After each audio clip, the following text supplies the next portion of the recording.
चौथा अध्याय प्लक्ष तथा शालमलादि द्वीपों का विशेष वर्णन। श्री पराशर जी बोले, जिस प्रकार जम्बू द्वीप क्षार समुद्र से घिरा हुआ है, उसी प्रकार क्षार समुद्र को घेरे हुए प्लक्ष द्वीप स्थित है। जम्बू द्वीप का विस्तार 1,00,000 योजन है और हे ब्राह्मण, प्लक्ष द्वीप का उससे दूना कहा जाता है। प्लक्ष द्वीप के स्वामी मेधातिथि के 7 पुत्र हुए। उनमें सबसे बड़ा शांतय था और उससे छोटा शिशिर। उनके अनंतर क्रमशः सुखोदय, आनंद, शिव और क्षेमक थे तथा 7वां ध्रुव था। ये सब प्लक्ष द्वीप के अधीश्वर हुए, जिनके अपने अपने अधिकृत वर्षों में प्रथम शांतय वर्ष हैं तथा अन्य शिशिर वर्ष, सुखोदय वर्ष, आनंद वर्ष, शिव वर्ष, क्षेमक वर्ष और ध्रुव वर्ष हैं तथा उनकी मर्यादा निश्चित करने वाले अन्य 7 पर्वत हैं। हे मुनिश्रेष्ठ, उनके नाम ये हैं, सुनो। गोमेद, चंद्र, नारद, दुंदुभि, सोमक, सुमना और 7वां वैभराज। इन अति सुरम्य वर्ष पर्वतों और वर्षों में देवता और गंधर्वों के सहित सदा निष्पाप प्रजा निवास करती है। वहां के निवासी गण पुण्यवान होते हैं और वे चिरकाल तक जीवित रहकर मरते हैं। उनको किसी प्रकार की आदि व्याधि नहीं होती, निरंतर सुख ही रहता है। उन वर्षों की 7 ही समुद्रगामिनी नदियां हैं। उनके नाम मैं तुम्हें बतलाता हूँ, जिनके श्रवण मात्र से वे पापों को दूर कर देती हैं। वहाँ अनुतप्ता, शिखी, विपासा, त्रिदिवा, अक्लमा, अमृता और सुकृता, ये ही 7 नदियां हैं। यह मैंने तुमसे प्रधान प्रधान पर्वत और नदियों का वर्णन किया है। वहाँ छोटे छोटे पर्वत और नदियां तो और भी सहस्त्रों हैं। उस देश के हष्ट पुष्ट लोग सदा उन नदियों का जलपान करते हैं। हे द्विज, उन लोगों में ह्रास अथवा वृद्धि नहीं होती और न उन 7 वर्षों में युग की ही कोई अवस्था है। हे महामते, हे ब्राह्मण, प्लक्ष द्वीप से लेकर शाक द्वीप पर्यंत 6 द्वीपों में सदा त्रेता युग के समान समय रहता है। इन द्वीपों के मनुष्य सदा निरोग रहकर 5,000 वर्ष तक जीते हैं और इनमें वर्णाश्रम विभागानुसार 5 धर्म, अहिंसा, सत्य, अस्तेय, ब्रह्मचर्य और अपरिग्रह वर्तमान रहते हैं। वहाँ जो 4 वर्ण हैं, वह मैं तुमको सुनाता हूँ। हे मुनि सत्तम, उस द्वीप में जो आर्यक, कुरर, विदिश्य और भावी नामक जातियां हैं, वे ही क्रम से ब्राह्मण, क्षत्रिय, वैश्य और शूद्र हैं। हे द्विजोतम, उसी में जम्बू वृक्ष के ही परिमाण वाला एक प्लक्ष अर्थात पाकर का वृक्ष है, जिसके नाम से उसकी संज्ञा प्लक्षद्वीप हुई है। वहाँ आर्यक आदि वर्णों द्वारा जगत सृष्टा सर्वरूप सर्वेश्वर भगवान हरि का सोम रूप से यजन किया जाता है। प्लक्षद्वीप अपने ही बराबर परिमाण वाले वृत्ताकार इक्षुर के समुद्र से घिरा हुआ है। हे मैत्रेय, इस प्रकार मैंने तुमसे संक्षेप में प्लक्ष द्वीप का वर्णन किया। अब तुम शालमल द्वीप का विवरण सुनो। शालमल द्वीप के स्वामी वीरवर वपुष्मान थे। उनके पुत्रों के नाम सुनो। हे महामुने, वे श्वेत, हरित, जीमृत, रोहित, वेद्युत, मानस और सुप्रभ थे। उनके 7 वर्ष उन्हीं के नामानुसार संज्ञा वाले हैं। यह प्लक्ष द्वीप को घेरने वाला इक्षुरस का समुद्र अपने आप से दूने विस्तार वाले इस शालमल द्वीप से चारों ओर से घिरा है। वहां भी रत्नों के उद्धव स्थान रूप 7 पर्वत हैं जो उसके 7 वर्षों के विभागज हैं तथा 7 नदियां हैं। पर्वतों में पहला कुमुद, दूसरा उन्नत और तीसरा बलाहक है तथा चौथा द्रोणाचल है जिसमें नाना प्रकार की महा औषधियां हैं। 5वां कंक, छठा महिष और 7वां गिरिवर ककुद्यान है। अब नदियों के नाम सुनो। वे योनि, तोया, वितृष्णा, चंद्रा, मुक्ता, विमोचिनी और निवृत्ति है तथा स्मरण मात्र से ही सारे पापों को शांत कर देने वाली है। श्वेत, हरित, वैद्युत, मानस, जीवमुत, रोहित और अति शोभायमान सुप्रभ, ये उसके चारों वर्णों से युक्त 7 वर्ष हैं। हे महामुने, शालमल द्वीप में कपिल, अरुण, पीत और कृष्ण, ये 4 वर्ण निवास करते हैं जो पृथक पृथक क्रमशः ब्राह्मण, क्षत्रिय, वैश्य और शूद्र हैं। ये यजनशील लोग सबके आत्मा, अव्यय और यज्ञ के आश्रय वायु रूप विष्णु भगवान का श्रेष्ठ यज्ञों द्वारा यजन करते हैं। इस अत्यंत मनोहर द्वीप में देवगण सदा विराजमान रहते हैं। इसमें शालमल अर्थात सेमल का एक महान वृक्ष है जो अपने नाम से ही अत्यंत शांतिदायक है।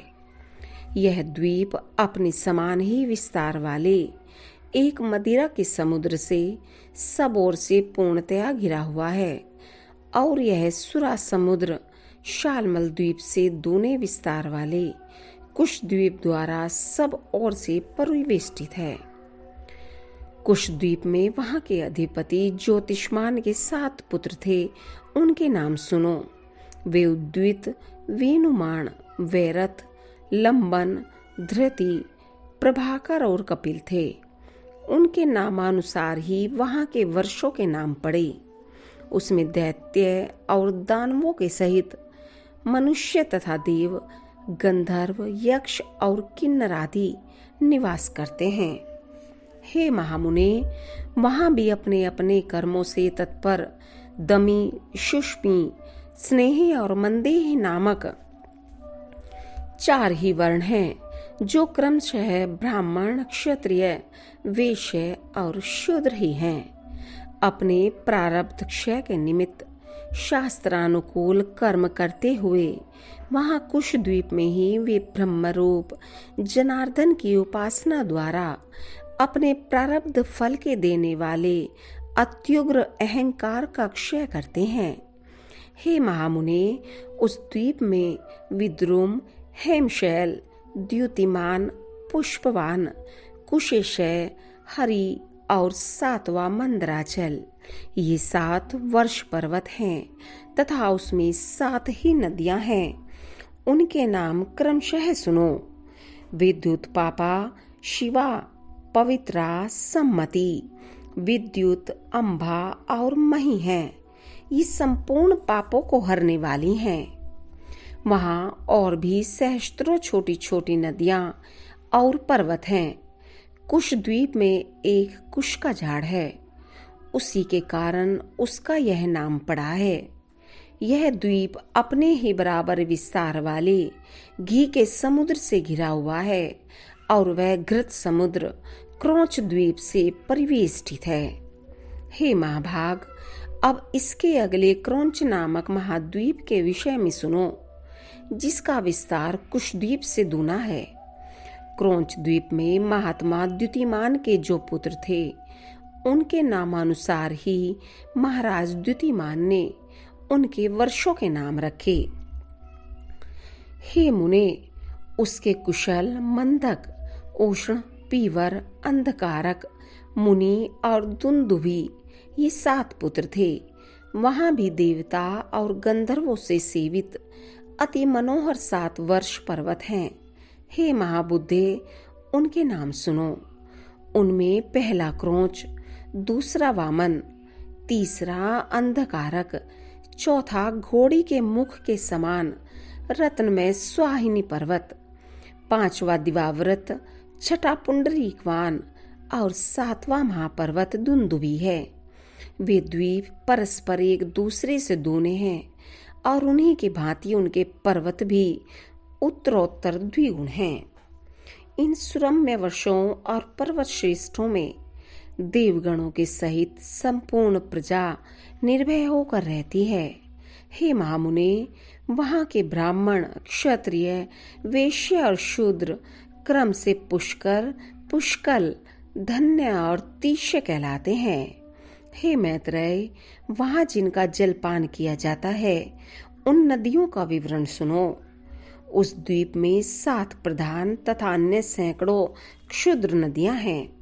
वे 7 वर्ष नदियां गौरी, कुमुदती, संध्या, रात्रि, मनोजवा, शांति और पुंडरिका हैं। वहां भी रुद्र रूपी जनार्दन भगवान विष्णु की पुष्कर आदि वर्णों द्वारा यज्ञ आदि से पूजा की जाती है। यह क्रौंच द्वीप चारों ओर से अपने तुल्य परिमाण वाले दधिमंड के समुद्र से घिरा हुआ है। और हे महामुने, यह मट्ठे का समुद्र भी शाक द्वीप से घिरा हुआ है, जो विस्तार में क्रौंच द्वीप से दूना है। शाक द्वीप के राजा महात्मा भव्य के भी 7 ही पुत्र थे। उनको भी उन्होंने पृथक पृथक 7 वर्ष दिए। वे 7 पुत्र जलद, कुमार, सुकुमार, मरीचक, कुसुमोद, मौदाकी और महाद्रुम थे। उन्हीं के नामानुसार वहां क्रमशः 7 वर्ष हैं और वहां भी वर्षों का विभाग करने वाले 7 ही पर्वत हैं। द्विज वहां पहला पर्वत उदयाचल है और दूसरा जलाधार तथा अन्य पर्वत रेवतक, श्याम, अस्ताचल, आम्बिकेय और अति सुरम्य गिरिश्रेष्ठ केसरी है। वहां सिद्ध और गंधर्वों से सेवित एक अति महान शाक वृक्ष है, जिसके वायु का स्पर्श करने से हृदय में परम आह्लाद उत्पन्न होता है। वहां चातुर्वर्ण्य से युक्त अति पवित्र देश और समस्त पाप तथा भय को दूर करने वाली सुकुमारी, कुमारी, नलिनी, धेनुका, इक्षु, वेणुका और गभस्ती, ये 7 महापवित्र नदियां हैं। हे महामुने, इनके सिवा उस द्वीप में और भी सैकड़ों छोटी छोटी नदियां और सैकड़ों हजारों पर्वत हैं। स्वर्ग भोग के अनंतर जिन्होंने पृथ्वी तल पर आकर जलद आदि वर्षों में जन्म ग्रहण किया है, वे लोग प्रसन्न होकर उनका जलपान करते हैं। उन 7 वर्षों में धर्म का ह्रास, पारस्परिक संघर्ष अथवा मर्यादा का उल्लंघन कभी नहीं होता। वहां मग, मागध, मानस और मंदक ये 4 वर्ण हैं। इनमें मग सर्वश्रेष्ठ ब्राह्मण है, मागध क्षत्रिय है, मानस वैश्य है तथा मंदक शूद्र है। हे मुने, शाक द्वीप में शास्त्रानुकूल कर्म करने वाले पूर्वोक्त 4 वर्णों द्वारा संयत चित्त से विधि पूर्वक सूर्य रूपधारी भगवान विष्णु की उपासना की जाती है।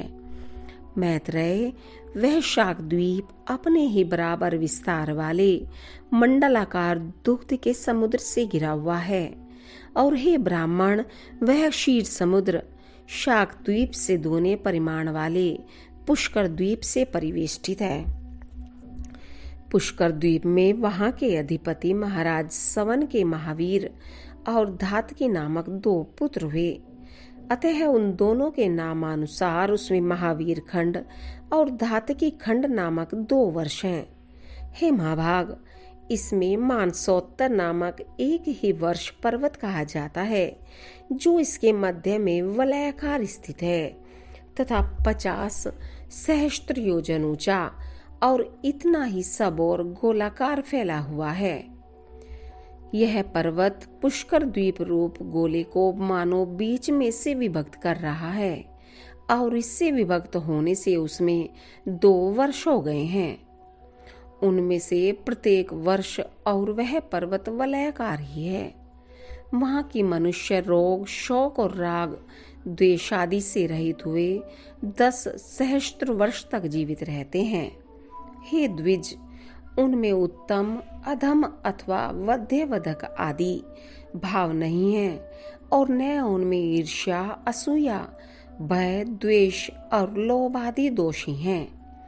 महावीर वर्ष मानसोत्तर पर्वत के बाहर की ओर है और धातकी खंड भीतर की ओर। इनमें देव और दैत्य आदि निवास करते हैं। 2 खंडों से युक्त उस पुष्कर द्वीप में सत्य और मिथ्या का व्यवहार नहीं है और न उसमें पर्वत तथा नदियां ही हैं। वहां के मनुष्य और देवगण समान वेश और समान रूप वाले होते हैं। हे मैत्रेय, वर्णाश्रमचार से हीन, काम्य कर्मों से रहित तथा वेद त्रयी, कृषि, दंड नीति और शुश्रूषा आदि से शून्य वे दोनों वर्ष तो मानो अत्युत्तम भौम पृथ्वी के स्वर्ग हैं। हे मुने, उन महावीर और धातकी खंड नामक वर्षों में काल समस्त ऋतुओं में सुखदायक और जरा तथा रोग आदि से रहित रहता है। पुष्कर द्वीप में ब्रह्मा जी का उत्तम निवास स्थान एक न्यायग्रोध वट का वृक्ष है, जहाँ देवता और दानवादी से पूजित श्री ब्रह्मा जी विराजते हैं। पुष्कर द्वीप चारों ओर से अपने ही समान विस्तार वाले मीठे पानी के समुद्र से मंडल के समान घिरा हुआ है। इस प्रकार 7 द्वीप 7 समुद्रों से घिरे हुए हैं और वे द्वीप तथा समुद्र परस्पर समान हैं और उत्तरोत्तर दूने होते गए हैं। सभी समुद्रों में सदा समान जल रहता है, उसमें कभी न्यूनता अथवा अधिकता नहीं होती। हे मुनि श्रेष्ठ, पात्र का जल जिस प्रकार अग्नि का संयोग होने से उबलने लगता है, उसी प्रकार चंद्रमा की कलाओं के बढ़ने से समुद्र का जल भी बढ़ने लगता है। शुक्ल और कृष्ण पक्षों में चंद्रमा के उदय और अस्त से न्यूनाधिक न होते हुए ही जल घटता और बढ़ता है। हे महामुने, समुद्र के जल की वृद्धि और क्षय 510 अंगुल तक देखी जाती हैं। हे विप्र, पुष्कर द्वीप में संपूर्ण प्रजावर्ग सर्वदा अपने आप ही प्राप्त हुए शंगरस भोजन का आहार करते हैं। स्वादुदक मीठे पानी के समुद्र के चारों ओर लोक निवास से शून्य और समस्त जीवों से रहित उससे दूनी स्वर्णमयी भूमि दिखाई देती है। वहां 10 सहस्त्र योजन विस्तार वाला लोकालोक पर्वत है। वह पर्वत ऊंचाई में भी उतने ही सहस्त्र योजन है। उसके आगे उस पर्वत को सब ओर से आवृत कर घोर अंधकार छाया हुआ है तथा वह अंधकार चारों ओर से ब्रह्मांड कटाह से आवृत है। हे महामुने, अंडकराह के सहित द्वीप, समुद्र और पर्वत आदि युक्त यह समस्त भूमंडल 50 करोड़ योजन विस्तार वाला है। हे मैत्रेय, आकाश आदि समस्त भूतों से अधिक गुण वाली यह पृथ्वी संपूर्ण जगत की आधारभूता और उसका पालन तथा उद्धव करने वाली है। इति श्री विष्णु पुराणे द्वितीय अंशे 4थो अध्याय।